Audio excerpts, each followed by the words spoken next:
everyone in this house because I'm cooking some food today that's going to nourish your body and your soul. So you want to know what I'm cooking today? Let's take a look at the menu.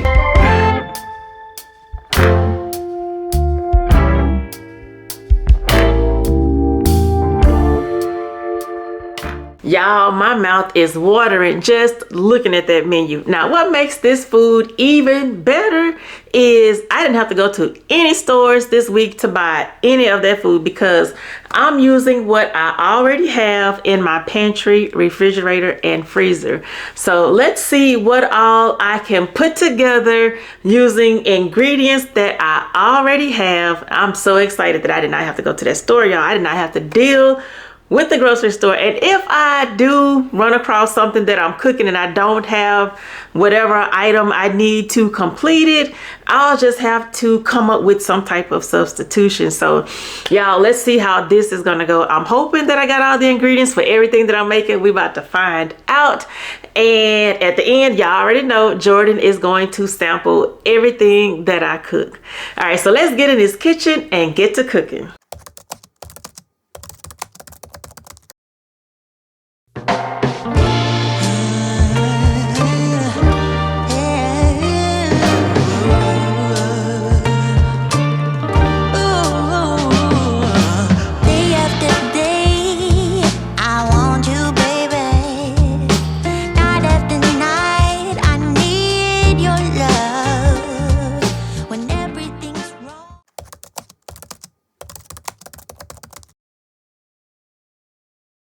Come take my hand and walk there with me. I know a place where we can be free. My oven is preheating to 325 degrees and now I'm going to grease my pan. Who remembers greasing their pan the old school way? When I was growing up, we didn't use cooking spray for anything. For our cake pans, we used good old shortening and flour. Now you can use butter, but shortening is preferred because it has less milk solids, which can lead to sticking. And the whole purpose of doing this is to prevent your cake from sticking. Y'all, I found this cake recipe on Facebook. I don't know about y'all, but my news feed is so full of random ads on Facebook. Now, someone asked me the other day if I saw whatever restaurant they went to, and I was like, I didn't see anything other than these random ads to join these random groups. But yeah, I found this recipe on one of those random ads and decided to give it a try. I'm not a huge make from scratch baker yet, but I'm learning. My dad used to make all kinds of cakes from scratch, and I'm wondering why his talents didn't automatically transfer over to me. But that's okay. That is okay, because I'm going to keep practicing until I perfect the art of baking cakes from scratch. Now, speaking of art, baking cakes is definitely a science for sure. I mean, if you overdo anything by a little, the whole cake is ruined. So here are a few tips that I have learned when it comes to baking a cake from scratch. Always use room temperature ingredients. This will make the cake batter nice and creamy. Number 2, don't over mix. Over mixing will lead to a tough textured cake. So only mix until the ingredients are well combined. Number 3, do not open the oven door while your cake is cooking. And if your grandma was old school, I'm sure you've heard you better not move an inch while that cake was in the oven, because doing so will cause that cake not to rise. I don't know how that is or what the science is behind that, but if you move while that cake is in the oven, it will not rise. Y'all, that's just superstition. I don't believe in that. I move all day long and that cake still fluffs up perfectly. All right, the next tip is don't over bake the cake, because this leads to a dry cake. I'm slowly learning this one, y'all, because I'm learning when to stop mixing, because I do think I over mix my cakes and that's why some of them come out dry. But when I use a cake mix, it doesn't do that. It be nice and moist. It's only when I try to make a homemade cake from scratch is when stuff starts turning dry and tough. So I'm going to keep practicing until I get it right, y'all. The ingredients that I've added so far are 2 sticks of room temperature butter, 1 package of room temperature cream cheese, 2 3/4 cups of sugar, 6 large eggs, and I added them one at a time, making sure that I mix really well in between each one. And for my dry ingredients, I've sifted 3 cups of flour, 1 teaspoon of baking powder, and a half teaspoon of salt. Now once I blend everything together, I'm going to add 2 tablespoons of lemon zest, a 1/4 cup of fresh lemon juice, and a teaspoon of vanilla. Can y'all tell I had to switch to a larger mixing bowl because the one that I was using at first is way too small for all of this cake batter. I was on Amazon last night looking at different mixers because that red one that I have now came from Amazon, and when I ordered it, I thought it was one of the bigger ones. And y'all, I was so disappointed when I opened that box and saw how small that thing was. Now I'm iffy about buying mixers from Amazon. I guess what I could do is go to Target, Walmart, or the at-home store to price one of the larger ones and compare prices to a similar brand on Amazon. Because I really do want to start baking more, and this little mixer is not going to cut it. So now I'm just going to shake out the air bubbles. This helps the cake to bake evenly throughout, and then I'm going to place it in the oven for 1 hour and 20 minutes. This is how the cake looks after 1 hour and 20 minutes. I've done the toothpick test and it came out nice and clean. So now the cake has rested for 15 minutes. I've already transferred it to a plate and I'm going to mix the lemon glaze. And for the glaze, you'll need 1 cup of powdered sugar, 2 to 3 tablespoons of fresh lemon juice, and 1 tablespoon of lemon zest. So now I'm just going to drizzle the glaze all over the cake. This is how my parents taught me how to do it. I'm sure there's probably other ways you can do it, but this is how I'm getting this glaze onto this cake.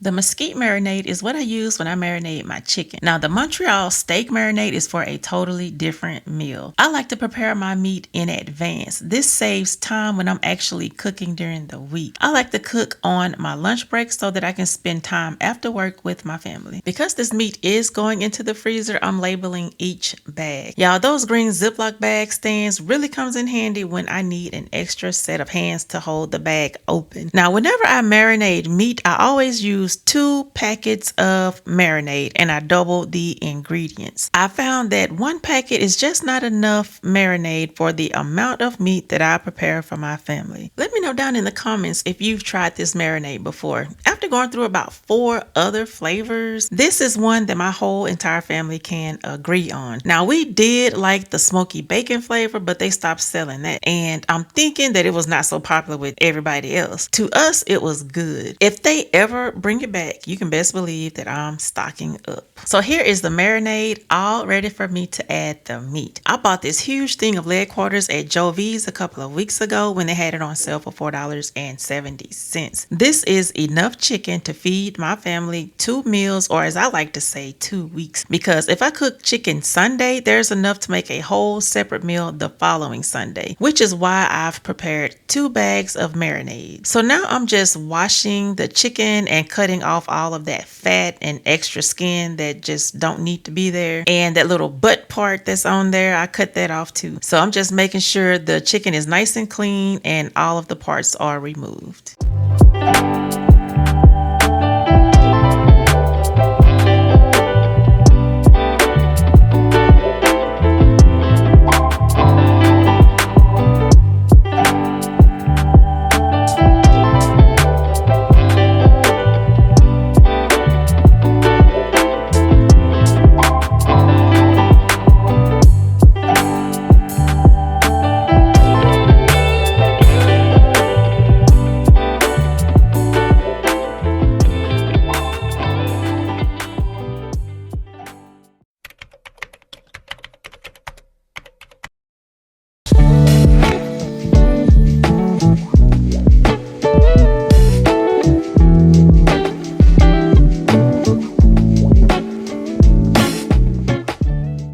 Is Soul Food Sunday without mac and cheese. My kids requested it, and you know I had to cook it. I've made this a few times on my channel, but the difference with today's mac and cheese is I'm using smoked Gouda and half instead of milk. I think the cheese that you use makes all of the difference. Sharp cheddar is a must to give it that traditional mac and cheese taste. But smoked Gouda, that takes your mac and cheese to a whole new level. Aldi had theirs on sale for $2.79 a couple of weeks ago, and I grabbed a pack with the intention of using it for mac and cheese, but my kids were like, we making grilled cheese sandwiches with this cheese. So I told them, as long as they save me some for this macaroni, I don't care what they do with it. And I also had some smoked Gouda left over from when I made mac and cheese on New Year's. So y'all, that smoked Gouda took this mac and cheese to a whole new level. You have to try it. You definitely have to try smoked Gouda. Now, one thing that I learned through trial and error is whenever you add half and half or milk, you have to add even more salt, pepper, and Creole seasonings afterwards. Somehow that half and half or milk takes away the taste you worked so hard to create. So to me, it makes more sense to add spices after adding room temperature butter and half or milk. The taste is where I want it. I've already beaten my egg and mixed it into the macaroni. So now I'm going to pour it into a casserole dish and top it with cheese. After that, I'm going to sprinkle it with some paprika. This does nothing for flavor. It's used more to give it a little color once it's finished cooking.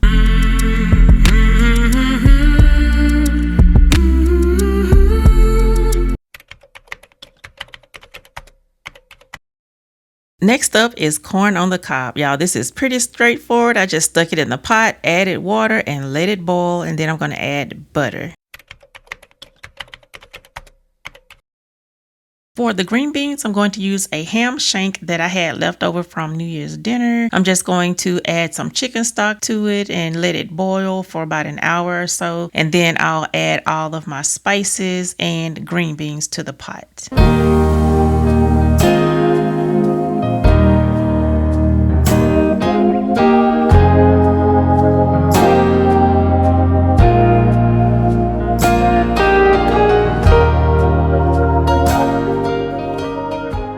So this is Jordan's plate, and Jordan is about to give us a review.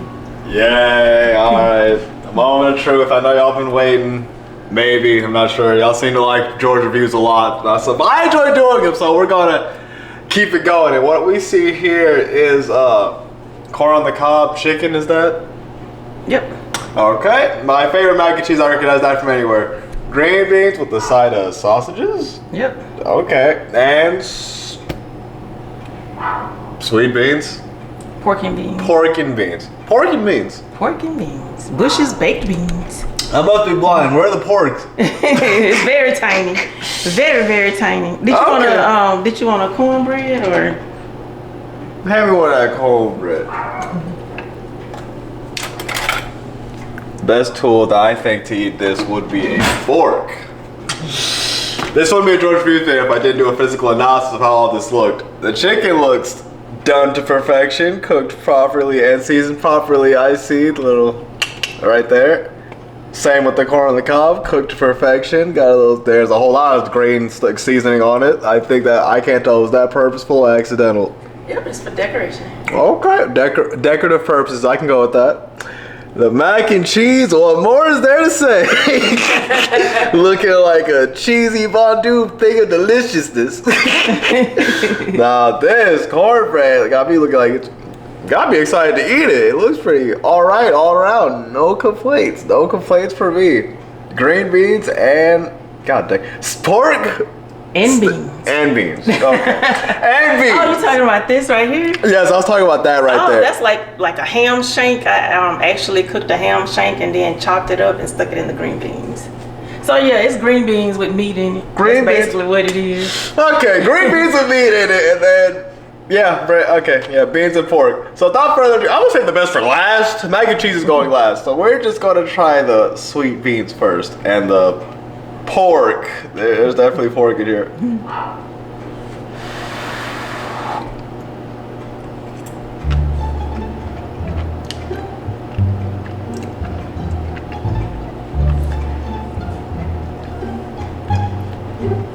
It's pretty sweet. Pretty good. What was that, the green beans? This was the pork and beans. Oh, pork and beans. Oh, okay. Now let's go for the healthier option, or the healthy option. Green beans and meat.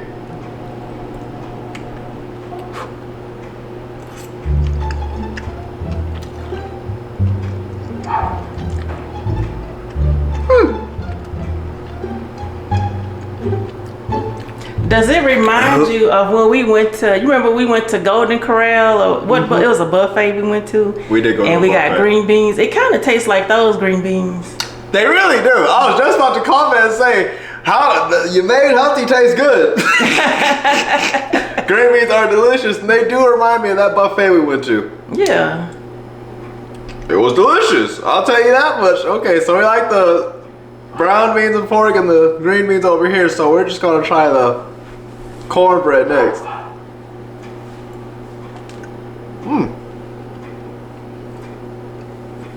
That looks soft. Soft and squishy. It's very good. Also very chewy. I'm gonna go ahead and need us to grab an edit of that SpongeBob narrator saying 5 years later. Okay. Apologies to keep y'all waiting. Okay. Delicious and very chewy. Love it. It is absolutely adoring. Now, let's try the chicken next, because of course, I like me some chicken. If I can pick up the danger. It's fighting back. Okay. What does Gabby think of the chickens?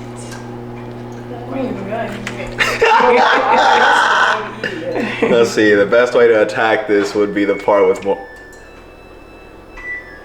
Bro, Josh actually sings. It sings. Did you hear that? What the heck is that? The washing machine. What the heck? Did y'all, you didn't know we got a new one? When do we get a singing washing It machine? sings. Viewers, commercial break me, please. Commercial break, please. But a singing washing A machine? singing washing machine. It is really singing. Does that? This is how we get robots started. Okay. Where was I? Back to the dang chicken. Okay. Can't seem to dodge the bone. Don't want to break any teeth.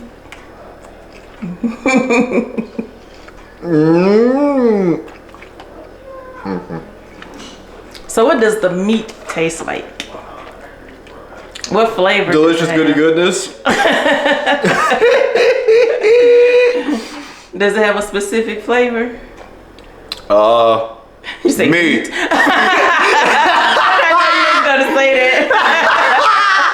She knows me too well. It does taste good. No, I like the seasoning and the texture is amazing. Now, any familiar taste. It tastes familiar, but I can't put a finger on where. Kind of like barbecue. Barbecue. There we go. Yeah, it's been marinating for a couple of days now. Couple days. Yep. To give it that good flavor. Take notes, viewers. Take notes. All right, now. Okay. The corn. It's not on the cob, but it's a corn. If I can pick it. Are you really trying to pick that corn? Yes. Okay. You probably just use your hands. Do you even eat corn on the cob? Do I eat corn on the cob? Yes, do you eat corn on the cob? Yes, I eat corn on the cob. That's a short fact. I corn on the cob. A lot, actually. Okay. It's pretty okay. I think, yeah, okay, it's pretty alright. Now, for the moment we've all been waiting for, what I've been waiting for. Mac and flipping cheese. I just want us to get a good look at that. That is what I'm going to be eating for the, if there's any leftovers, best believe there will not be any after today. So without further ado, rambling, blabbling, the final piece. We're just gonna take the entire thing with us. Okay. Okay. Ooh, that was a big piece.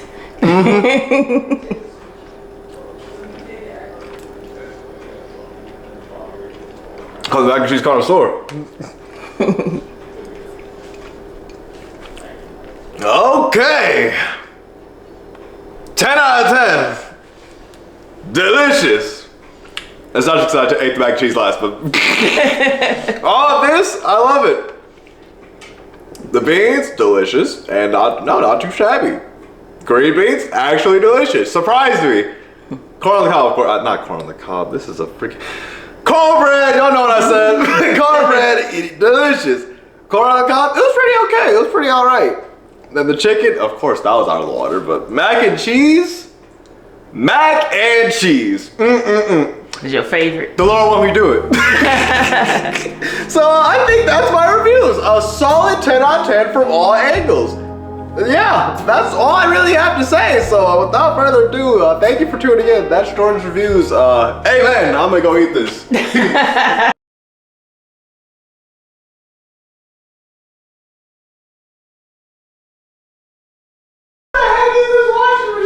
Is it still talking? No, it looks like an egg dolly.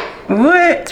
When I tell you my kids had no clue about this washing machine, even though their dad and I had told them that we were getting a new washing machine, I don't even know how they didn't hear any of the noise that was going on as they moved it in, but the expression on their faces when they actually saw it was priceless. But anyway, I hope you all enjoyed all of the food that I cooked today. Let me know down in the comment section what's on your menu for Soul Food Sunday.